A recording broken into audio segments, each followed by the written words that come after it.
दिल की बात दिल में क्यों रखते हो? मोहब्बत भी तुम हमसे करते हो, दिल की बात कहने से भी तुम हमसे डरते हो। जब भी रास्ते से गुजरती हूँ तुम नज़रअंदाज भी मुझे ही करते हो।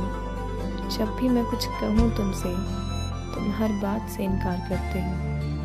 तुम ही बताओ मैं कैसे समझूं कि तुम भी मुझसे प्यार करते हो।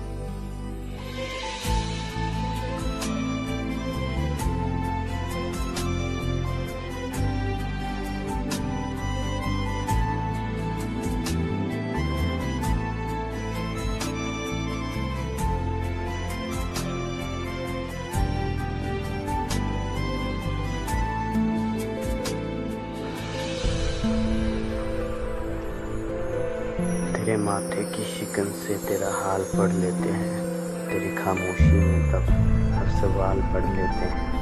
से इश्क का हो या बंदगी अब तो आलम है ऐसा कि तेरी दीद को सजदा कर हम नमाज पढ़ लेते हैं। लफ्ज़ छोड़ कभी लहजा पढ़ना मेरी बातों का, सुना है लोग इश्क की आवाज़ पढ़ लेते हैं। और मोहब्बत से पहले एक रिश्ता और भी है तुझसे, जिसके टूट जाने से हम हर बार डरते हैं। वरना करना हो बयां इश्क लफ्ज़ों में ही अगर, तो शायरी तो मेरी जान हम भी बेमिसाल करते हैं।